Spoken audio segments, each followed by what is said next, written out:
Hey, what's up? Uh, ಇವತ್ತು ನಾವು let's just try to check out the meaning and importance of convention. ಸಂಪ್ರದಾಯಗಳು ಅಂತ ಒಂದು topic ಇದೆ ನಿಮ್ಮ ಇದರಲ್ಲಿ ಸಿಲೆಬಸ್ನಲ್ಲಿ. ಸೊ ಸಂಪ್ರದಾಯಗಳು ಅದು ಏನು ನಮ್ಮ ಕಾನೂನಿಗೆ ಸಂಬಂಧಪಟ್ಟಂತೆ what do we understand by conventions especially in terms of constitution ಸಂವಿಧಾನಾತ್ಮಕವಾಗಿರುವಂಥ ಸಂಪ್ರದಾಯಗಳು ಅಂದರೆ ಏನು ಎಂಬುವಂಥದ್ದು ನಾವು ಸಂಕ್ಷಿಪ್ತವಾಗಿ ಈ ಒಂದು ಸಂಚಿಕೆಯಲ್ಲಿ ಚರ್ಚೆ ಮಾಡೋಣ. So what do we understand by ಸಂಪ್ರದಾಯಗಳು, the conventions? A constitutional convention ಅಂತ ಹೇಳಿದ್ರೆ this is actually it's a very informal and uncodified procedural agreement. ಅಂದ್ರೆ ತಲೆತಲಾಂತರದಿಂದ ಬಂದಿರುವಂತಹ ಒಂದು ಚಿಂತನೆಗಳು ಯಾವಾಗ ರಾಷ್ಟ್ರಗಳು ಅಥವಾ ಸಮುದಾಯಗಳು ಅಕ್ಸೆಪ್ಟ್ ಮಾಡುತ್ತೋ ಅದಕ್ಕೆ ನಾವು ಸಂಪ್ರದಾಯಗಳು ಅಂತ ಕರಿತೀವಿ. So this can also be called as conventions. ಇವಾಗ ಫಾರ್ ಎಕ್ಸಾಂಪಲ್ ನಾವು ರೆಗ್ಯುಲರ್ ಆಗಿ ನೋಡ್ತೀವಲ್ಲ, ನಾವು ಪ್ರತಿನಿತ್ಯ ಒಂದು ನಮ್ಮ ಜೀವನದಲ್ಲಿ ಈಗ ಮನೆಯಲ್ಲಿ ನಮ್ಮ ತಂದೆ ಹೇಳುವಂಥ ಮಾತುಗಳು ಕೇಳ್ತೀವಿ ಸಾಮಾನ್ಯವಾಗಿ, ಅಲ್ವಾ? So that is nothing but conventions. So ಅದೇ ರೀತಿಯಾಗಿ ರಾಜ್ಯನೂ ಕೂಡ ಅಥವಾ ಒಂದು ರಾಷ್ಟ್ರ ಕಾಲಕ್ರಮೇಣವಾಗಿ ಕೆಲವು ಚಿಂತನೆಗಳನ್ನ ಅಭ್ಯಾಸ ಬಲದಿಂದ ರೂಢಿ ಮಾಡ್ಕೊಂಡ್ಬಿಟ್ಟಿರ್ತಾರೆ. ಆ ರೂಢಿ ಮಾಡ್ಕೊಂಡಿರುವಂಥ ಕೆಲವು ಚಿಂತನೆಗಳು ರಾಜ್ಯ ಸ್ವೀಕರಿಸಿದಾಗ ಅದಕ್ಕೆ ನಾವು ಸಂಪ್ರದಾಯಗಳು ಅಂತ ಕರಿತೀವಿ, ಅಥವಾ ಸಂವಿಧಾನಾತ್ಮಕ ಸಂಪ್ರದಾಯಗಳು ಅಂತ ಕರಿತೀವಿ, ಅಥವಾ it can be called as constitutional conventions. So what is very important is we'll try to understand this concept using British constitutional aspects. British ಅಥವಾ ಯುನೈಟೆಡ್ ಕಿಂಗ್ಡಮ್ನ ಸಂವಿಧಾನಾತ್ಮಕ ಚಿಂತನೆಯ ಮೂಲಕದಲ್ಲಿ ನಾವು ಈ ಒಂದು ಚಿಂತನೆನ ಅರ್ಥ ಮಾಡ್ಕೊಳ್ಳಿಕ್ಕೆ ಪ್ರಯತ್ನ ಪಡೋಣ. ಸೊ ಮೊದಲ ಬಾರಿಗೆ ಈ ಒಂದು ಕಾನ್ಸ್ಟಿಟ್ಯೂಷನಲ್ ಕನ್ವೆನ್ಷನ್ ಎಂಬ ಒಂದು ಟರ್ಮ್ನ ಯೂಸ್ ಮಾಡಿದಂತಹ ವ್ಯಕ್ತಿ ಎ ವಿ ಡೈಸಿ ಅವರು 1883 ಅವರ ಕೃತಿಯಾಗಿರುವಂತಹ an introduction to the study of the law of the constitution ಎಂಬ ಕೃತಿಯಲ್ಲಿ ಅವ್ರು ಯೂಸ್ ಮಾಡ್ತಾರೆ. ಸೊ ದೇರ್ಫೋರ್ ಸಂವಿಧಾನದಲ್ಲಿ ಕಾಣುವಂತಹ ಕೆಲವು ಸಂಪ್ರದಾಯಗಳು ಪ್ರಮುಖವಾಗಿ ಬ್ರಿಟನ್ನಲ್ಲಿ that cannot be enforced through the court of ಲಾ. ಈಗ ಫಾರ್ ಎಕ್ಸಾಂಪಲ್ ನಾ ಅಪ್ಪ ಏನಾದ್ರು ಹೇಳ್ತಾರೆ ಅನ್ಕೊಳ್ಳಿ, ಅಂಗಡಿಗೆ ಹೋಗ್ಬಿಟ್ಟು ತರಕಾರಿ ತಗೊಂಬಾರೋ ಅಂತ. ಸೊ ಆಗ ನೀವು ಇನ್ ಕೇಸು ಇಲ್ಲ ತಗೊಂಬರಕ್ ಆಗೋದಿಲ್ಲ ಅಂತ ಹೇಳಿದಾಗ ಏನ್ ಮಾಡ್ಬೋದು? ಆಗ ನೆಕ್ಸ್ಟು ನಿಮ್ಮ ಪಾಕೆಟ್ ಮನಿ ಕಟ್ ಮಾಡ್ಬೋದು, ಅಥವಾ ಮ್ಯಾಕ್ಸಿಮಮ್ ಒಂದೆರಡು ಹೊಡಿಬೋದು ಅಷ್ಟೇ ನಿಮ್ಗೆ, ಅಥವಾ ಊಟ ಆಗದೆ ಇರ್ಬೋದು. ಅದ್ ಬಿಟ್ಬಿಟ್ಟು ನಿಮ್ಗೆ ಪೊಲೀಸ್ ಸ್ಟೇಷನ್ಗೆ ಹೋಗಿ ಹೇಳ್ಕೊಂಡು ಹೋಗುವಂಥದ್ದು ಅಥವಾ ಕಾನೂನಿನ ಕಟ್ಕಟ್ಟೆ ಒಳಗೆ ಹೋಗಿ ನಿಲ್ಲಿಸುವಂಥದ್ದು ಆಗೋದಿಲ್ಲ, ಯಾಕಂದ್ರೆ this is not accepted by the court of law. So ಯಾವ ರೀತಿಯಾಗಿ ನಾವು ಮನೆಯಲ್ಲಿರುವಂಥ ವಾತಾವರಣಗಳಲ್ಲಿ ಕೆಲವು ಸಂಪ್ರದಾಯಗಳು ನಾವು ಅಳವಡಿಸ್ಕೊಂಡ್ ಬಂದ್ಬಿಟ್ಟಿರ್ತೀವಲ್ಲ, ನ್ಯಾಚುರಲ್ ಆಗಿ ಬಂದ್ಬಿಡುತ್ತೆ ನಮ್ಮಲ್ಲಿ ಅದು. ಸೊ ಅದು ಚಿಕ್ಕ ವಯಸ್ಸಿಂದಲೇ ಬಂದಿರುವಂತಹ ಒಂದು ಚಿಂತನೆಗಳು. ಸೊ ಆ ಒಂದು ಕಾರಣಕ್ಕೋಸ್ಕರ it doesn't have any legal enforcement. So ರಾಷ್ಟ್ರಗಳು ಅಷ್ಟೇ, ಪ್ರಮುಖವಾಗಿ ಬ್ರಿಟನ್ನಲ್ಲಿರುವಂತಹ ವ್ಯವಸ್ಥೆಯಲ್ಲಿ ಕೆಲವು ವಿಷಯಗಳನ್ನ ಅವರು ಕಾಲಕ್ರಮೇಣವಾಗಿ ಅನುಭವಗಳ ಮೂಲಕದಿಂದ ಬಂದಿರುವಂಥದ್ದು. Therefore it doesn't have any legal records. ಕನ್ವೆನ್ಷನ್ನ ಯಾರು ಒಪ್ಕೊಳ್ಳಲ್ಲ ಅಂತ ಹೇಳಿದ್ರೆ ಸಡನ್ ಆಗಿ ಅವ್ರನ್ನ ಕೋರ್ಟ್ಗೆ ಕರ್ಕೊಂಡು ಹೋಗುವಂತ ವಿಷಯಗಳು ಉದ್ಭವಿಸೋದಿಲ್ಲ, ಯಾಕಂದ್ರೆ this is just followed by the whole ಸಮುದಾಯ. So convention are particularly important in countries like UK. ಬ್ರಿಟನ್ನಲ್ಲಿ ನಿಮಗೆ ಗೊತ್ತಿರ್ಬೋದು, ಇಟ್ ಈಸ್ ಡಿಪೆಂಡೆಂಟ್ ಆನ್ ಅಲಿಖಿತ ಸಂವಿಧಾನ. ಅಲ್ಲಿ ಲಿಖಿತವಾಗಿರುವಂಥ ಒಂದು ನಿಖರತೆಯಿಂದ ಇರುವಂಥ ಒಂದು ದಾಖಲೆಗಳು ಇರೋದಿಲ್ಲ ಸಂವಿಧಾನ ಅಂದರೆ. ಸೊ ಹಲವಾರು ಚಿಂತನೆಗಳೆಲ್ಲ ಸೇರ್ಕೊಂಡು ಸಂವಿಧಾನವಾಗಿ ನಾವು ನೋಡ್ಬೋದು. ಬಟ್ ಆದರೆ ಮೂಲವಾಗಿ ಆ ಒಂದು ರಾಷ್ಟ್ರದಲ್ಲಿ ಕಾಣುವಂಥ ಚಿಂತನೆ ಏನು ಅಂದರೆ ಇಟ್ ಕಮ್ಸ್ ಥ್ರೂ ಪ್ರಾಕ್ಟೀಸ್. ಸಾವಿರಾರು ವರ್ಷಗಳಿಂದ ಬಂದಿರುವಂಥ ಕೆಲವು ಚಿಂತನೆಗಳನ್ನ ಅವರು ಅಭ್ಯಾಸ ಮಾಡ್ಕೊಂಡ್ಬಿಟ್ಟಿರ್ತಾರೆ. So it is naturally understood by the people. ಆ ಜನಗಳು ಅಕ್ಸೆಪ್ಟ್ ಮಾಡ್ಕೊಂಡಿರುವಂಥ ಚಿಂತನೆಗಳು. So therefore it is very very strong in countries like UK. ಆಯ್ತಾ? ಯಾಕಂದ್ರೆ ಅಲ್ಲಿ ಲಿಖಿತ ಸಂವಿಧಾನ ಇಲ್ಲ. So depend mostly on conventions. ಯಾವ ರೀತಿಯಾಗಿ ಅಭ್ಯಾಸದಿಂದ ಬಂದಿರುವಂಥ ಚಿಂತನೆ ಇರುತ್ತಲ್ಲ ಅದರ ಆಧಾರದ ಮೇಲೆ ಅವರು ಈ ಒಂದು ಸಂಪ್ರದಾಯಗಳೇ ಶ್ರೇಷ್ಠವಾಗಿರುವಂತ ಅಂಶ ಅಂತ ಅವರು ಭಾವಿಸ್ತಾರೆ. ಹೀಗಾಗಿ ಸಂಪ್ರದಾಯಗಳಿಗೆ ಸಂಬಂಧಪಟ್ಟಂತೆ ಯಾವ ದಾಖಲೆಗಳು ಇರೋದಿಲ್ಲ. ಸೊ ಇಟ್ ಈಸ್ ಬೇಸಿಕಲಿ ಅಭ್ಯಾಸದಿಂದ ಬಂದಿರುವಂಥದ್ದು. It doesn't have any legal records ಅಥವಾ ಲೀಗಲ್ ಡಾಕ್ಯುಮೆಂಟ್ ಅಥವಾ ನ್ಯಾಯಿಕವಾಗಿರುವಂಥ ಅದನ್ನು ನಾವು ಮಾಡಲೇಬೇಕು ಎಂಬುವಂಥದ್ದು ಇರೋದಿಲ್ಲ. So let us look at some few definitions. Anson ಅವರು ಹೇಳುವಂತೆ conventions are the customs of the constitution. ಸಂವಿಧಾನದ ಅಭ್ಯಾಸ, ರೂಢಿ, ಪದ್ಧತಿ, ಆಚಾರ, ವಿಚಾರಗಳೇ ಕನ್ವೆನ್ಷನ್ಸ್ ಅಥವಾ ಸಂಪ್ರದಾಯ ಅಂತ ಅವ್ರು ಹೇಳ್ತಾರೆ. ಜೇಸ್ಮಿಲ್ ಅವರು ಹೇಳ್ತಾರೆ conventions are unwritten maxims of constitutions. Maximums ಅಂದ್ರೆ ಇಟ್ಸ್ ಅ ಕೋಡ್. ಸೊ ಅದು ಲಿಖಿತ ರಹಿತವಾಗಿರುವಂತ ಕೆಲವು ಚಿಂತನೆಗಳು ನಮ್ಮ ಸಂವಿಧಾನದೊಳಗೆ ಸೇರ್ಕೊಂಡ್ಬಿಟ್ಟಿರುತ್ತೆ. ಅದಕ್ಕೆ ನಾವು ಕನ್ವೆನ್ಷನ್ಸ್ ಅಥವಾ ಸಂಪ್ರದಾಯ ಅಂತ ನಾವಿಲ್ಲಿ ಹೇಳ್ಬೋದು ಅಂತ ಜೇಸ್ಮಿಲ್ ಅವರು ಹೇಳ್ತಾರೆ. ಸೊ ಈ ರೀತಿಯಾಗಿ ಕಂಡು ಬರುವಂತಹ ಸಂಪ್ರದಾಯಗಳಿಗೆ ಅಲ್ಲಿ ಕಾಣುವಂತಹ ಮೂಲ ಲಕ್ಷಣಗಳೇನು? What are the important characteristics of conventions? ಇದು first of all it is an accidental growth. ಅಂದ್ರೆ ಯಾರು ಮಾಡಲೇಬೇಕು ಅಂತ ಮಾಡೋದಿಲ್ಲ ಇದು.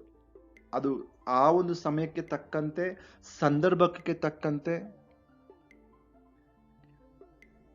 ಕೆಲವು ಚಿಂತನೆಗಳು ಮೂಡಿ ಬರುತ್ತೆ.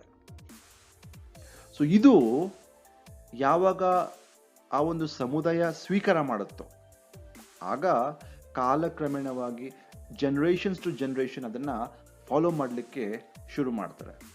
ಆಮೇಲೆ ನಾವು ಮನೇಲಿರುವಂಥ ವಾತಾವರಣ ನೋಡಿದಾಗ ಎಲ್ಲೂ ಕೂಡ ಲಿಖಿತವಾಗಿ ಡಾಕ್ಯುಮೆಂಟ್ಸ್ ಕಾಣೋದಿಲ್ವಲ್ಲ, ಅದೇ ರೀತಿಯಾಗೂ ಕೂಡ ರಾಷ್ಟ್ರದ ಈ ಒಂದು ಸಂಪ್ರದಾಯಗಳು ಲಿಖಿತ ರೂಪದಲ್ಲಿ ಇರೋದಿಲ್ಲ. ಆಮೇಲೆ ನಿಖರತೆನೂ ಕೂಡ ಇರೋದಿಲ್ಲ. It is not precise. ಕಾಲಕ್ಕೆ ತಕ್ಕಂತೆ ಸ್ವಲ್ಪ ಅದ್ಲು ಬದ್ಲು ಆಗುವಂತಹ ಚಾನ್ಸಸ್ ಇರ್ಬೋದು. So it is not certain. ಎಷ್ಟು ದಿನದವರೆಗೂ ಈ ಸಂಪ್ರದಾಯಗಳು ರೂಢಿಯಲ್ಲಿರುತ್ತೆ. It depends. ಇದು ನಿಖರವಾಗಿ ಅದು ಶಾಶ್ವತವಾಗಿರ್ಬೇಕು ಅಂತೇನಿಲ್ಲ. ಇವಾಗ ಕೆಲವು ಸಮಯಕ್ಕೆ ಅನುಗುಣವಾಗಿ it can alter, it can change, or some time it can even disappear. ಕಾಲಕ್ರಮೇಣವಾಗಿ ಅದು ಮಾಯನೂ ಆಗ್ಬೋದು. ಸೊ ದೇರ್ಫೋರ್ ಸರ್ಟನಿಟಿ ಇರೋದಿಲ್ಲ. ಎಷ್ಟು ದಿವಸ ಇರುತ್ತದು, ಯಾವಾಗ ಅದು ಕೊನೆ ಆಗತ್ತೆ. ಸೊ ಆ ಒಂದು ನಿಖರತೆ ಮತ್ತು ಸ್ಪಷ್ಟತೆ ಇರೋದಿಲ್ಲ. ಆಮೇಲೆ ಸಂಪ್ರದಾಯಗಳನ್ನ ಬದಲಾಯಿಸುವಂತಹ ಮಾಧ್ಯಮಗಳು no, it doesn't exist at all. So ಯಾಕಂದ್ರೆ ಅದು ಸಡನ್ ಆಗಿ ಬಂದಿರೋದಲ್ಲ, ಅದು ಕಾಲಕ್ರಮೇಣವಾಗಿ ಒಂಚೂರು ಸೇರ್ಕೊಂಡು ಅಕ್ಸೆಪ್ಟ್ ಮಾಡ್ಕೊಂಡು ಬೆಳೆಯೋ ಕಾರಣಕ್ಕೋಸ್ಕರ it is very difficult to change. So ಇದೊಂದು ಬಹಳ ಪ್ರಮುಖವಾಗಿ ಕಾಣುವಂತ ಒಂದು ಅಂಶ. Next, because it lacks legal document, ನ್ಯಾಯಿಕವಾಗಿರುವಂಥ ಅಂಶಗಳು ಇದರಲ್ಲಿ ಕಾಣೋದಿಲ್ಲ. So for that purpose it can not be enforce in the court of law. ನ್ಯಾಯಾಲಯಗಳಿಗೆ ಹೋಗ್ಬಿಟ್ಟು ನಾವು ನಮ್ಮ ಸಂಪ್ರದಾಯಗಳು ಉಲ್ಲಂಘನೆ ಆಗಿದೆ ಅಂತ ಕೇಳಿದ್ರೆ ಅವರು ಗೆಟ್ ಲಾಸ್ ಅಂತ ಹೇಳ್ತಾರೆ. ಯಾಕಂದ್ರೆ it is not enforceable in the court of law because it doesn't have any proper documents. Because of this factor, it cannot be punished. So violation of convention is not punishable offense. In case ಸಂಪ್ರದಾಯಗಳನ್ನ ಮಾಡ್ಕೊಂಡ್ ಬಂದಿರ್ತೀವಿ ಸರಿ, ಅದು but ಅದನ್ನ practice ಮಾಡಕ್ ಆಗೋದಿಲ್ಲ. ಆ ಒಂದು ಸಮಯದಲ್ಲಿ ಅದನ್ನ ಏನಂತ ಹೇಳ್ತೀವಿ, we cannot practise it or we cannot enforce it. ಉಲ್ಲಂಘನೆ ಆಗುತ್ತೆ ಕೆಲವು ಟೈಮಲ್ಲಿ. ಆ ಉಲ್ಲಂಘನೆ ಆಗುವಂಥ ಸಮಯದಲ್ಲಿ you will not be punished. So ಇದು ನಾವು ಸಂಪ್ರದಾಯಗಳು ಅಥವಾ ಕನ್ವೆನ್ಷನ್ಸ್ ಅಲ್ಲಿ ನೋಡುವಂತಹ ಕೆಲವು ಕ್ಯಾರೆಕ್ಟರಿಸ್ಟಿಕ್ಸ್ ಅಥವಾ ಗುಣಲಕ್ಷಣಗಳು ಅಂತ ನಾವಿಲ್ಲಿ ಹೇಳ್ಬೋದು. Next, let us try to understand conventions using few examples. ಈ ಎಕ್ಸಾಂಪಲ್ ಎಲ್ಲವೂ ಕೂಡ ಬ್ರಿಟಿಷ್ ವ್ಯವಸ್ಥೆಗೆ ಸಂಬಂಧಪಟ್ಟಿರುವಂಥದ್ದು. Because that is what we can understand it better because they are the people who recognize conventions more than any other country in the world. So ಅಲ್ಲಿ ನೀವು ನೋಡಿರ್ಬೋದು, ಅಲ್ಲಿರುವಂಥ parliament ಅಂತ ಹೇಳಿದಾಗ ವಿ ಸಿ ಟೂ ಹೌಸಸ್. ನಮ್ಮಲ್ಲಿ ಯಾವ ರೀತಿಯಾಗಿ ಲೋಕಸಭಾ ಮತ್ತು ರಾಜ್ಯಸಭೆ ಇದೆಯೋ, they have something called as House of Commons ಮತ್ತು House of Lords. House of Common is equal to Lok Sabha, House of Lord is upper house, Rajya Sabha ತರ. ಇನ್ಫ್ಯಾಕ್ಟ್ ಈ ಒಂದು ಮಾದರಿಗೆ ಕರೆಯುವಂಥದ್ದು ಬೈ ಕ್ಯಾಮರಲ್ ಲೆಜಿಸ್ಲೇಚರ್ ಅಥವಾ ವೆಸ್ಟ್ ಮಿನ್ಸ್ಟರ್ ಮಾಡೆಲ್ ಅಂತ. ಸೊ ಇಲ್ಲಿ ಅತ್ಯಂತ ಪವರ್ಫುಲ್ ಆಗಿರುವಂತಹ ಒಂದು ಗೃಹ ಅಂತ ಹೇಳಿದ್ರೆ ನಮ್ಮಲ್ಲಿ ಲೋಕಸಭೆ ಯಾವ ರೀತಿಯಾಗಿರುತ್ತೋ, ಪ್ರಧಾನಮಂತ್ರಿ ಇರುವಂಥದ್ದು ಲೋಕಸಭೆಯಲ್ಲೇ. ಸೊ ಅದೇ ರೀತಿಯಾಗಿ ಅಲ್ಲಿರುವಂತಹ ವ್ಯವಸ್ಥೆಯಲ್ಲಿ house of Common is very powerful ಅಲ್ಲಿ. ಸೊ ಅಲ್ಲೇನಾಗುತ್ತೆ ಅಂತ ಹೇಳಿದ್ರೆ, ಒಂದು ಕನ್ವೆನ್ಷನ್ ಏನಿದೆ ಅಂತ ಹೇಳಿದ್ರೆ, ಎನಿ ಮನಿ ಬಿಲ್, ಹಣಕಾಸಿಗೆ ಸಂಬಂಧಪಟ್ಟಂತಹ ಬಿಲ್ಗಳು, ಮಸೂದೆಗಳು, ಸರ್ಕಾರ ಮಾಡುವಂತಹ ಈ ಮಸೂದೆಗಳು ಹೌಸ್ ಆಫ್ ಕಾಮನ್ ಅಲ್ಲಿ ಪಾಸ್ ಆದ್ರೆ it will not be questioned in House of Lords. So ಕೆಳಮನೆ ಅಲ್ಲಿ ಆ ಪ್ರಸ್ತಾವನೆಯನ್ನ ತೇರ್ಗಡೆ ಆಗಿ ಮೇಲ್ಮನೆಗೆ ಹೋದಾಗ ಮೇಲ್ಮನೆ will not oppose. So when House of Common accepts and proposes a money bill, it will not be stopped by House of Lords. So this is actually a convention. ಅಲ್ಲಿ ಲಿಖಿತವಾಗಿ ದಾಖಲೆ ಇಲ್ಲ ಈ ತರ ಮಾಡಲೇಬೇಕು ಅಂತ, ಬಟ್ ಇಟ್ ಇಸ್ ಅಭ್ಯಾಸದಿಂದ ಆಗಿರುವಂಥದ್ದು. ಆಮೇಲೆ ಸಾಮಾನ್ಯವಾಗಿ ಪ್ರಧಾನಮಂತ್ರಿ ಅಧಿಕಾರದಲ್ಲಿ ಇರಬೇಕು ಅಂತ ಹೇಳಿದ್ರೆ ಅಲ್ಲಿರುವಂತಹ ಜನಗಳ, ಪ್ರಮುಖವಾಗಿ ಅಲ್ಲಿರುವಂತಹ ಪಾರ್ಲಿಮೆಂಟ್ ಅಲ್ಲಿ ಇರುವಂತಹ ಸದಸ್ಯರ ನಂಬಿಕೆನ ಪಡ್ಕೊಂಡಿರ್ಬೇಕು. He needs to have a trust of the house. So ಪ್ರಮುಖವಾಗಿ ನಮ್ಮಲ್ಲೂ ಕೂಡ ನಮ್ಮ ಪ್ರಧಾನಮಂತ್ರಿಯಾಗಿ ಉಳ್ಕೋಬೇಕು ಅಂದ್ರೆ you need to have a confidence of the house. ನಮ್ಮ ಲೋಕಸಭೆಯ ಕಾನ್ಫಿಡೆನ್ಸ್ ಅವ್ರಿಗೆ ಇರಬೇಕು. ಲೋಕಸಭೆಯಲ್ಲಿರುವಂತಹ ಸದಸ್ಯರು ಯಾವಾಗ ಕಾನ್ಫಿಡೆನ್ಸ್ ಕಳ್ಕೊಳ್ತಾರೋ ಆವಾಗ ನಮ್ಮ ಪ್ರಧಾನಮಂತ್ರಿನೂ ಕೂಡ ಅವರು ಕಂಟಿನ್ಯೂ ಮಾಡ್ಲಿಕ್ಕೆ ಆಗೋದಿಲ್ಲ. ಸೊ ಅಲ್ಲಿ ರಾಬರ್ಟ್ ಪೀಲ್ ಅಂತ ಇರ್ತಾರೆ 19ನೇ ಶತಮಾನದ ಮಧ್ಯಭಾಗದಲ್ಲಿ. ಆ ರಾಬರ್ಟ್ ಪೀಲ್ ಅವರು ಪ್ರಧಾನಮಂತ್ರಿ ಆಗಿರ್ತಾರೆ. ಅವರು ಆಳುವಂತ ಸಮಯದಲ್ಲಿ ಅವ್ರಿಗೆ ಅಲ್ಲಿರುವಂತಹ ಹೌಸ್ ಆಫ್ ಪೀಪಲ್ ಅಲ್ಲಿರುವಂತಹ ಸದಸ್ಯರು ಅವ್ರಿಗೆ ಬೆಂಬಲ ಕೊಡೋದಿಲ್ಲ. ಅಲ್ಲಿ ಬೆಂಬಲ ಕೊಡದಿದ್ರೂ ಕೂಡ ಅವರು ಕಂಟಿನ್ಯೂ ಮಾಡ್ಲಿಕ್ಕೆ ಟ್ರೈ ಮಾಡ್ತಾರೆ ಪ್ರಧಾನಮಂತ್ರಿಯಾಗಿ. ಬಟ್ ಆದರೆ ಇಟ್ ವಿಲ್ ಫೇಲ್. ಯಾಕಂದ್ರೆ he will not have support from the house. So ಅಲ್ಲಿರುವಂತ ಹೌಸ್ ಆಫ್ ಪೀಪಲ್ ಅವರಿಗೆ ಸಪೋರ್ಟ್ ಮಾಡೋದಿಲ್ಲ. ಇದರಿಂದ ಏನಾಯ್ತು,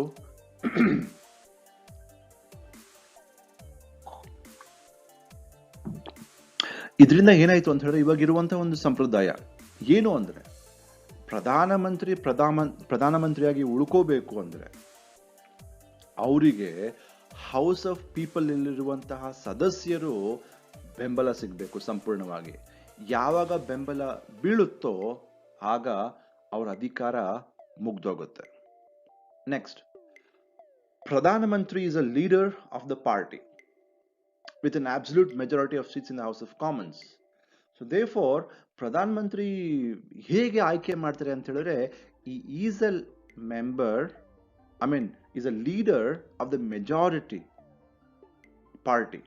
ಯಾವ ಪಕ್ಷಕ್ಕೆ ಅಧಿಕವಾಗಿ ಮತ ಸಿಕ್ಕಿರುತ್ತೋ ಅಂತ ಪಕ್ಷದ ನಾಯಕನೇ ಸಾಮಾನ್ಯವಾಗಿ ಪ್ರಧಾನ ಮಂತ್ರಿ ಆಗಿರುವಂಥದ್ದು. ಸೇಮ್ ನಮ್ಮ ದೇಶದಲ್ಲೂ ಕೂಡ ಅದನ್ನೇ ನಾವು ಪ್ರಾಕ್ಟೀಸ್ ಮಾಡ್ಕೊಂಡ್ ಬಂದಿದ್ದೀವಿ. ಬಟ್ ಅದೇ we have everything in written format. ಅವ್ರ ದೇಶದಲ್ಲಿ it is not in written format, everything is just followed. ಯಾಕೆ ನಾವು ಬರೆದಿಟ್ಕೋಬೇಕು? It's pretty good, it's working. So we don't need to write everything down. We have a trust in our own conventions. So ನಮ್ಮ ಸಂಪ್ರದಾಯಗಳ ಮೇಲೆ, ನಮ್ಮ ಅಭ್ಯಾಸಗಳ ಮೇಲೆ ನಮಗೆ ನಂಬಿಕೆ ಇದೆ. ಸೊ ಇದನ್ನೆಲ್ಲವೂ ಕೂಡ ಯಾಕೆ ನಾವು ನಿಖರವಾಗಿ ಬರೆದಿಟ್ಕೊಳ್ಳುವಂಥ ಅವಶ್ಯಕತೆ ಏನಿದೆ? We have been following pretty well. In case controversy ಆದಾಗ ಬರ್ಕೊಂಡು ಹೋಗೋಣ, ಬಟ್ ಇದುವರೆಗೂ ನಮ್ಗೇನು ಪ್ರಾಬ್ಲಮ್ ಆಗಿಲ್ಲ. So therefore let us follow it. ಆಯ್ತಾ? ಇದು ಬಹಳ ಪ್ರಮುಖವಾಗಿ ಕಾಣುವಂಥ ಒಂದು ಅಂಶ. ಆಮೇಲೆ ಬಹುತೇಕವಾಗಿರುವಂತಹ ಹಣಕಾಸಿಗೆ ಸಂಬಂಧಪಟ್ಟಂತ ಎಲ್ಲ ಮಸೂದೆಗಳು ಕೂಡ ಅದು ಹೌಸ್ ಆಫ್ ಕಾಮನ್ಸ್ ಇಂದನೇ ಒರಿಜಿನೇಟ್ ಆಗುವಂಥದ್ದು. So house of Common is A very powerful, ಅದು ಜನಗಳಿಂದ ಆಯ್ಕೆಯಾಗಿ ಬಂದಿರುವಂತಹ ಒಂದು ಅಂಗವಾಗಿ ಕಾಣಿಸ್ಕೊಳ್ಳುತ್ತದು. ಶಾಸಕಾಂಗದ ಒಂದು ಬಹಳ ಪರಮಾವಧಿನೇ ಹೌಸ್ ಆಫ್ ಕಾಮನ್ಸ್, ಕೆಳಮನೆ. ಸೊ ಕೆಳಮನೆಯಲ್ಲೇ ಹಣಕಾಸಿಗೆ ಸಂಬಂಧ ವಿಚಾರಗಳು, ಮಸೂದೆಗಳು ಹೊರಡುವಂಥದ್ದು ಅಂತ ಎಂಬ ಒಂದು ಕನ್ವೆನ್ಷನ್ಸ್ ಕೂಡ ನಾವು UK ವ್ಯವಸ್ಥೆಯಲ್ಲಿ ನೋಡ್ಬೋದು. ಕಾನೂನು ಮತ್ತು ಸಂಪ್ರದಾಯಗಳ ನಡುವೆ ಇರುವಂತಹ ಡಿಫ್ರೆನ್ಸಸ್ ಏನು ಅಂತ ಸಂಕ್ಷಿಪ್ತವಾಗಿ ನೋಡ್ಕೊಂಡ್ ಬರೋಣ. ಕಾನೂನುಗಳನ್ನು ಮಾಡಲಾಗತ್ತೆ. ಶಾಸಕಾಂಗ ವಿಲ್ ರಚನೆ ಮಾಡುತ್ತೆ ಕಾನೂನುಗಳನ್ನ. It is made by legislature, any law for that matter. But conventions are not made. Conventions are grown. ಅದು ಉಗಮವಾಗುತ್ತೆ ಕಾಲಕ್ರಮೇಣವಾಗಿ. We don't know how it generates. ಆ ಒಂದು ಪರಿಸರಕ್ಕೆ ತಕ್ಕಂತೆ, ಅನುಭವಕ್ಕೆ ತಕ್ಕಂತೆ ಇಟ್ ವಿಲ್ ಗ್ರೋ. ಕಾಲಕ್ರಮೇಣವಾಗಿ ವಿಕಾಸದಿಂದ ಬೆಳೆಯುವಂಥದ್ದೇ ಸಂಪ್ರದಾಯಗಳು. ಕಾನೂನುಗಳು usually it's a written format. Any act is always in a written format. Black and white ನಲ್ಲಿ ನಾವು ಲಿಖಿತ ರೂಪದಲ್ಲಿ ನಾವು ನೋಡ್ಬೇಕಾಗತ್ತೆ ಕಾನೂನುಗಳು. ಬಟ್ ಆದರೆ conventions it's not written, it's unwritten. Laws are certain, ನಿಖರವಾಗಿರುತ್ತೆ ಕಾನೂನುಗಳು. Whereas convention it is not certain at all. ನಿಖರವಾಗಿರ್ಲಿಕ್ಕೆ ಸಾಧ್ಯ ಆಗೋದಿಲ್ಲ. It just changes in time. It will adapt and it also gets expanded or minimized, depends on the circumstances and the people. Laws can be changed through specific method. ಅಂದ್ರೆ ಕಾನೂನುಗಳನ್ನ ಒಂದ್ಸಲಿ ಅಳವಡಿಸಿದಾಗ ಅದನ್ನ ಬದಲಾಯಿಸಬಹುದು ಬಹಳ ಸುಲಭವಾಗಿ. ಹೇಗೆ ಅಂತ ಹೇಳಿದ್ರೆ, ನಮ್ಮಲ್ಲಿರುವಂತಹ ಅಮೆಂಡ್ಮೆಂಟ್ ಪ್ರೊಸೀಜರ್ಸ್ಗಳು ನಾವೇನ್ ನೋಡ್ತೀವೋ, ತಿದ್ದುಪಡಿಯ ವಿಧಾನಗಳು, ತಿದ್ದುಪಡಿಯ ವಿಧಾನಗಳ ಮುಖಾಂತರ ನಾವು ಚೇಂಜಸ್ ಮಾಡಬಹುದು, ಬದಲಾವಣೆಗಳು ತರಬಹುದು. ಬಟ್ ಆದ್ರೆ ಕನ್ವೆನ್ಷನ್ಸ್ ಏನು ಪ್ರಾವಿಷನ್ಸ್ ಇಲ್ಲ ಅಲ್ಲಿ. There is no specific method ಹೇಗೆ ಬದಲಾವಣೆ ಮಾಡಬೇಕು. ನೋ. ಸೊ ಇದೆಲ್ಲ ಬಹಳ ಕಾಂಪ್ಲಿಕೇಟೆಡ್ ಆಗಿರುವಂತ ಒಂದು ಚಿಂತನೆ. therefore they just practice it as long as it holds the water. ಯಾವತ್ತವರೆಗೂ ಅದು ಜನಗಳು ಅಕ್ಸೆಪ್ಟ್ ಮಾಡಿಕೊಂಡು ಪ್ರಾಕ್ಟೀಸ್ ನಲ್ಲಿ, ಅಭ್ಯಾಸದಲ್ಲಿ ಇರುತ್ತೋ ಅಲ್ಲಿವರೆಗೂ ಕೂಡ ಏನು ಪ್ರಾಬ್ಲಮ್ ಆಗೋದಿಲ್ಲ. ಚೇಂಜಸ್ ಮಾಡ್ಕೋಬೇಕು ಅಂದ್ರೆ ಆ ಸಿಸ್ಟಮ್, ಆ ಸೊಸೈಟಿ ಆ ಒಂದು ಸಮಯಕ್ಕೆ ತಕ್ಕಂತೆ ಅದ್ರ ಬದಲಾವಣೆ ಆಗುತ್ತೆ. But therefore there is no particular medium. ಈ ತರ ಚೇಂಜ್ ಮಾಡಲೇಬೇಕು ಅಂತ ಯಾವ ಒಂದು ಮಾಧ್ಯಮಗಳು ಕೂಡ ಇಲ್ಲಿ ಇಲ್ಲ.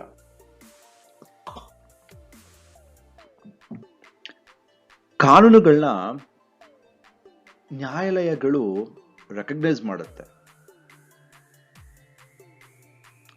It accepts law in toto. Recognise ಮಾಡುತ್ತದು ಕಾನೂನುಗಳನ್ನ. ಇದೇ ಕಾನೂನು ಅಂತ ನಿಖರವಾಗಿ ಅದು ಹೇಳುತ್ತೆ ಅದು ನ್ಯಾಯಾಲಯಗಳು. ಬಟ್ ಕನ್ವೆನ್ಷನ್ಸು ಅದು ಅಲಿಖಿತ ರೂಪದಲ್ಲಿದೆ, ಅಭ್ಯಾಸದಿಂದ ಬಂದಿರುವಂಥದ್ದು, ಯಾವ ನ್ಯಾಯಿಕವಾಗಿರುವಂಥ ಮನ್ನಣೆ ಇರೋದಿಲ್ಲ. So therefore it becomes very difficult for the courts to accept it. So therefore it is not accepted by the court. Even ಕಾರಣಕ್ಕೋಸ್ಕರ any violations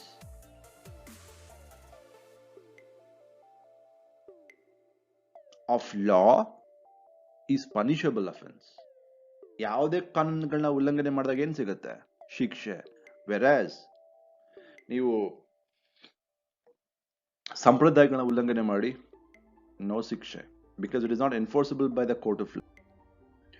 So ಏನು ಮಹತ್ವ? What are the importance of conventions, especially in UK ವ್ಯವಸ್ಥೆಯಲ್ಲಿ ನಾವು ಇಷ್ಟೊಂದು examples ಕೊಟ್ವಿ, ಅದನ್ನ ಅರ್ಥ ಮಾಡ್ಕೊಳ್ಳೋಕೆ ಟ್ರೈ ಮಾಡಿದ್ವಿ. ಯಾಕಂದ್ರೆ UK is the reason why conventions are very strong in that particular country because of the nature of its constitution. ಆ ಒಂದು ಸಂಪ್ರದಾಯಗಳು ಆ ಒಂದು ವ್ಯವಸ್ಥೆಯಲ್ಲಿ ಅತ್ಯಂತ ಉನ್ನತ ಮಟ್ಟದಲ್ಲಿರೋ ಕಾರಣಕ್ಕೋಸ್ಕರ we have taken example of UK. But of course UK ಬಿಟ್ಟು ಆಸ್ಟ್ರೇಲಿಯಾ ಈ ತರ ಹಲವಾರು ರಾಷ್ಟ್ರಗಳಲ್ಲಿ ನಾವು ಸಂಪ್ರದಾಯಗಳು ನೋಡ್ತೀವಿ, ಇನ್ಕ್ಲೂಡಿಂಗ್ ಇಂಡಿಯಾಲೂ ಕೂಡ ನೋಡ್ತೀವಿ ನಾವು. But let us just take an example of UK and see how conventions are important. Conventions have changed unlimited monarchy into limited monarchy. ಮೊದಲು ಒಂದು ಸಮಯದಲ್ಲಿ ರಾಜ ಬಹಳ ಶ್ರೇಷ್ಠವಾಗಿರ್ತಾನೆ, ಏನ್ ಬೇಕೋ ಮಾಡಬಹುದಿತ್ತು. ಬಟ್ 1215 1215 ಯಾವಾಗ ಮ್ಯಾಗ್ನಾ ಕಾರ್ಟಾ ಎಂಬ ಒಂದು ಕಾಯ್ದೆ ಶುರುವಾಗುತ್ತೋ, ರಾಜ ಅಕ್ಸೆಪ್ಟ್ ಮಾಡ್ತಾನೆ ಜನಗಳ ಒಂದು ಆಮಂತ್ರಣಗಳನ್ನ. ಸೊ ಕಾಲಕ್ರಮೇಣವಾಗಿ ಸುಮಾರು 800 ವರ್ಷಗಳ ಇತಿಹಾಸದಲ್ಲಿ ರಾಜ ಅಥವಾ ರಾಣಿ, ಇವತ್ತಿನ ರಾಣಿ, ಆ ಮೊನಾರ್ಕಿ, ರಾಜರ ಪ್ರಭುತ್ವ ತನ್ನ ಅಧಿಕಾರನ ಕಳ್ಕೊಳ್ತು. ಮೊದಲು ಸರ್ವಾಧಿಕಾರ ಇರುವಂತ ಒಬ್ಬ ರಾಜ ಇವತ್ತು ಅವನಿಗೆ ಬಹಳ ಲಿಮಿಟೆಡ್ ಆಗಿರುವಂತ ಅಧಿಕಾರ ಮಾತ್ರ ಇರುವಂತದ್ದು. ನಮ್ಮಲ್ಲಿ ರಾಷ್ಟ್ರಪತಿ ಇದಾರಲ್ಲ, ನಾಮ ಮಾತ್ರಕ್ಕೆ, ಹೆಸರಿಗೆ ಮಾತ್ರಕ್ಕೆ ಒಂದು ನಾಯಕರು ಅಂತ. ಅದೇ ರೀತಿಯಾಗಿ ಹೆಸರಿಗೆ ಮಾತ್ರ king is a head of the country. However, he lost its power gradually. ಮತ್ತು ಸಂಪ್ರದಾಯಗಳಿಂದ it makes the constitution very dynamic. ಒಂದೇ ರೀತಿಯಾಗಿ ನಿರಂತರವಾಗಿರೋದಿಲ್ಲ ಅದು. It is kind of very, ಆ ಇನ್ನು ಒಂದು ರಾಜಕೀಯ ವ್ಯವಸ್ಥೆನೇ ಇಟ್ ಬಿಕಮ್ಸ್ ವೆರಿ ಇಂಟ್ರೆಸ್ಟಿಂಗ್. ಅದು ಒಂದೇ ರೀತಿಯಾಗಿರ್ಬೇಕು ಅಂತಲ್ಲ, ಆ ಕಾಲಕ್ಕೆ ತಕ್ಕಂತೆ ಯಾವ ರೀತಿಯಾಗಿ ಸಂಪ್ರದಾಯಗಳು ಹುಟ್ಕೊಳ್ತಾವೋ, ಯಾವ ರೀತಿಯಾಗಿ ಆ ಸಂಪ್ರದಾಯಗಳು ಎಕ್ಸ್ಪ್ಯಾಂಡ್ ಆಗ್ತಾವೋ. So it is not static. ಸಂಪ್ರದಾಯಗಳು ಅಂತ ಹೇಳಿದ್ರೆ ಒಂದೇ ನಿಖರವಾಗಿ ಒಂದೇ ರೀತಿಯಾಗಿರುತ್ತೆ ಅಂತ ಅಲ್ಲ, ಚೇಂಜಸ್ ಆಗ್ತಾ ಹೋಗ್ತಾ ಇರುತ್ತೆ. ಅದು ಹೊಸ ಒಂದು ಹಾದಿನ ತಗೊಳ್ಳೋಕ್ಕೂ ಕೂಡ ಅದು ಶುರು ಮಾಡುತ್ತೆ. ಆಮೇಲೆ conventions give workable shape to the constitutions. So ಸಂವಿಧಾನ ಕೆಲಸ ಮಾಡಬೇಕು ಅಂದರೆ it gives a very important space. ಅದು ಕಾರ್ಯನಿರ್ವಹಣೆ ಮಾಡಬೇಕು ಅಂದರೆ ಅದಕ್ಕೆ it gives lot of expandable space for the constitution to work. ಅದಕ್ಕೆ ಒಂಥರ ಎಲಾಸ್ಟಿಕ್ ಥರ ಭಾಳ ಜಾಗ ಸಿಗುತ್ತೆ ಕೆಲಸ ಮಾಡಲಿಕ್ಕೆ. ಎಸ್ಪೆಷಲಿ ಅಧಿಕಾರಿಗಳು ತಮ್ಮ ಕಾರ್ಯಗಳನ್ನ ನಿರ್ವಹಣೆ ಮಾಡಬೇಕು ಅಂದರೆ ಅವ್ರಿಗೆ ಭಾಳ ದೊಡ್ಡ ಸ್ಕೋಪ್ ಸಿಗುತ್ತೆ ಅಲ್ಲಿ. ಸಂಪ್ರದಾಯಗಳು it is not limited or restricted in ambit. So therefore it gives an amazing workable environment for the constitution to sustain. ಸಂವಿಧಾನಗಳು ನಿರಂತರವಾಗಿ ಮುಂದೆ ಸಾಕ್ತಾ ಹೋಗಬೇಕು ಅಂದರೆ ಸಂಪ್ರದಾಯಗಳು ಅದಕ್ಕೆ ಒಂದು ವಿಶೇಷವಾಗಿರುವಂತಹ ಒಂದು ವ್ಯವಸ್ಥೆನ ಸೃಷ್ಟಿ ಮಾಡಿಕೊಟ್ಟು ಒಳ್ಳೆ ಉತ್ತಮವಾಗಿರುವಂಥ ವ್ಯಾಪ್ತಿನ ಕೂಡ ಅದು ಸೃಷ್ಟಿ ಮಾಡುತ್ತೆ. ಆಮೇಲೆ UK ವ್ಯವಸ್ಥೆಯಲ್ಲಿ ನೋಡಿದಾಗ ಅದರ ಸಂವಿಧಾನ ಮೂಲವಾಗಿ ಅತಿ ಹೆಚ್ಚಿನ ಮಟ್ಟಿಗೆ ಅದು ಈ ಸಂಪ್ರದಾಯಗಳು, ರೂಢಿ, ಅಭ್ಯಾಸಗಳು, ಆಚಾರ ವಿಚಾರಗಳಿಂದ ಉಗಮವಾಗಿರುವುದು ಅಂತ ನಾವಿಲ್ಲಿ ನೋಡಬೇಕು. ಆಮೇಲೆ ಇವತ್ತಿನ ಸಮಯದಲ್ಲಿ ಹೌಸ್ ಆಫ್ ಕಾಮನ್ಸ್ ಅಥವಾ ಕೆಳಮನೆ ಎಷ್ಟು ಶಕ್ತಿಶಾಲಿಯಾಗಿ ಅಲ್ಲಿ ಬರಬೇಕು ಅಂದರೆ ಅದಕ್ಕೆ ಮೂಲವಾಗಿ ಈ ಸಂಪ್ರದಾಯಗಳು, ರಾಜ ಅಧಿಕಾರ ಹೋಗ್ತಾ ಇರುತ್ತೆ, ಈ ಒಂದು ಹೌಸ್ ಆಫ್ ಕಾಮನ್ಸಿನ ಅಧಿಕಾರ ಜಾಸ್ತಿ ಆಗ್ತಾ ಇರುತ್ತೆ. ಒಂದು ಹೆಚ್ಚು ಒಂದು ಕಡಿಮೆ, ಇದು ಕೂಡ ಸಂಪ್ರದಾಯದ ಮೂಲಕನೇ ಬಂದಿರುವಂಥದ್ದು. ಆಮೇಲೆ ಈ ಸಂಪ್ರದಾಯಗಳಿಂದ the whole systems become more democratic. ಎಲ್ಲರೂ ಕೂಡ ಅದನ್ನು ಅಕ್ಸೆಪ್ಟ್ ಮಾಡಿರ್ತಾರೆ, ಇದು ಸರಿ ಅಂತ. ಸೊ ಆ ಒಂದು ಕಾರಣಕ್ಕೋಸ್ಕರ ಪಾರದರ್ಶಕತೆ ಜಾಸ್ತಿ ಇರುತ್ತೆ ಹಾಗೂ ಪ್ರಜಾಸತ್ತಾತ್ಮಕ ವ್ಯವಸ್ಥೆ ಭಾಳ ಸ್ಟ್ರಾಂಗ್ ಆಗಿರುವಂಥದ್ದು ನಾವು ನೋಡ್ತೀವಿ. ಆಮೇಲೆ ಅಡ್ಮಿನಿಸ್ಟ್ರೇಷನ್ಗೆ ಆಡಳಿತಾತ್ಮಕ ದೃಷ್ಟಿಕೋನದಿಂದ ಉನ್ನತ ಮಟ್ಟದ ಒಂದು ವ್ಯವಸ್ಥೆ ಸಂಪ್ರದಾಯಗಳು ಸೃಷ್ಟಿ ಮಾಡುತ್ತೆ ಅಂತ ನಾವಿಲ್ಲಿ ನೋಡ್ಬೋದು. ಸೊ ಹಾಗಾಗಿ ಸಂಪ್ರದಾಯಗಳು ಉನ್ನತ ಮಟ್ಟದ ಎಸ್ಪೆಷಲಿ ಸಂವಿಧಾನಕ್ಕೆ ಸಂಬಂಧಪಟ್ಟಂತಹ ವ್ಯವಸ್ಥೆಯಲ್ಲಿ, ಮೂಲವಾಗಿ ಬ್ರಿಟನ್ನಿನಲ್ಲಿ ಸಂಪ್ರದಾಯಗಳು ಸಂವಿಧಾನಗಳ ಮೂಲದ ಜೊತೆಯಲ್ಲಿ ಪ್ರಸ್ತುತ ಸಮಯದಲ್ಲೂ even in this present political context, the conventions are playing a key role, not just for the constitutional enhancement but also for the prosperity of democracy. ಕೇವಲ ಒಂದು ಸಂವಿಧಾನಾತ್ಮಕ ವ್ಯಾಪ್ತಿಗೆ ಸಂಬಂಧಪಟ್ಟಂತಹ ಸಂಪ್ರದಾಯಗಳಲ್ಲ ಅದು. ಆ ಸಂಪ್ರದಾಯಗಳಿಂದ ಇವತ್ತಿನ ಒಂದು ಸಮಯದಲ್ಲೂ ಕೂಡ ಪ್ರಜಾಸತ್ತಾತ್ಮಕ ವ್ಯವಸ್ಥೆ ಮತ್ತು ಬ್ರಿಟಿಷಿನ ಒಂದು ರಾಜಕೀಯದ ವ್ಯವಸ್ಥೆ ನೋಡಿದಾಗ it is playing a predominant role ಅಂತ ನಾವಿಲ್ಲಿ ಪರಿಗಣಿಸ್ಬೋದು. ಇನ್ನಷ್ಟು ವಿಚಾರಗಳೊಂದಿಗೆ ನಾವು ಮತ್ತೆ ಭೇಟಿಯಾಗೋಣ. ನಮಸ್ಕಾರ.